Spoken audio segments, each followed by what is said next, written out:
And make no mistake, a fight is coming one way or another. We live in exciting and fearful times. Most of you today are not afraid of big crime or big business or big labor. Rather, most of us are most afraid of big government. I unfortunately believe that there are many people in this country that will want to bring on a civil war. And in that scenario, the people will lose.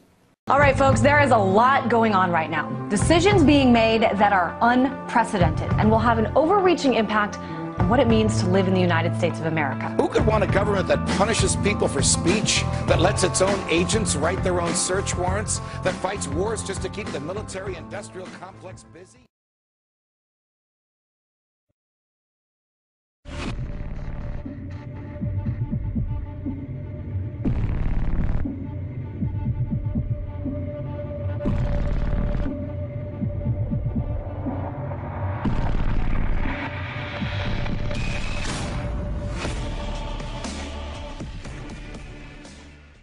And we're back to 9100 NTA Chat. This is your host who knows the most, Derek Roy, and if you're just joining us this hour, we are continuing a conversation shared across the airways of America.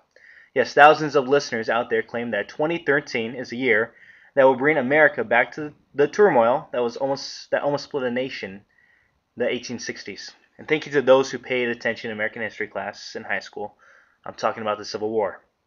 You heard me right, listeners. Today's conversation takes us back to the question, could America be headed to another civil war?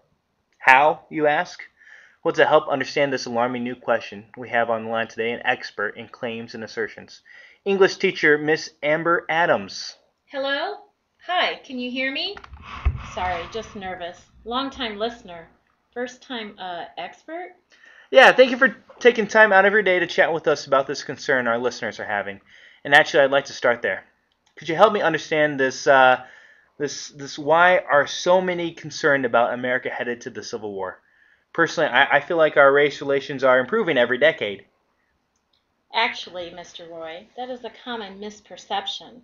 The Civil War was actually more influenced by class and not by race. Now, don't get me wrong, race did have a great impact, but the social causes of the Civil War are grounded in the differences in social classes, and not between the color of skin. Okay, so what you're saying is the Civil War was more of a class war. Yes, that is exactly what I am saying. All right, this makes me wonder then. Is that the concern of today? Is the split of classes are going to lead to another class war?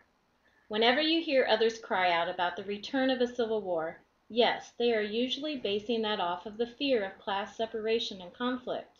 That fear originated, if not magnified, by the economic impact of the last few years.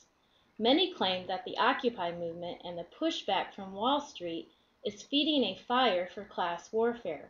Many claim that health care coverage, tax increases, change in cost of education, and other social barriers that are arising are fueling a fire for class warfare.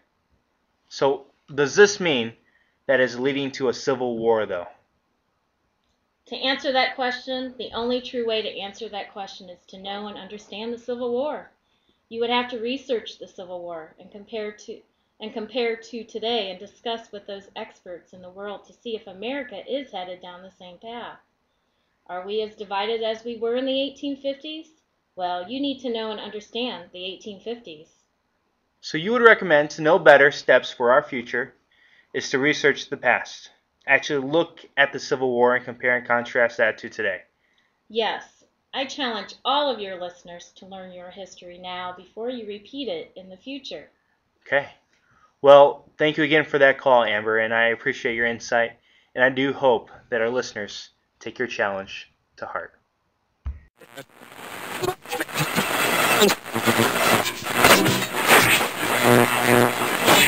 Okay, listen.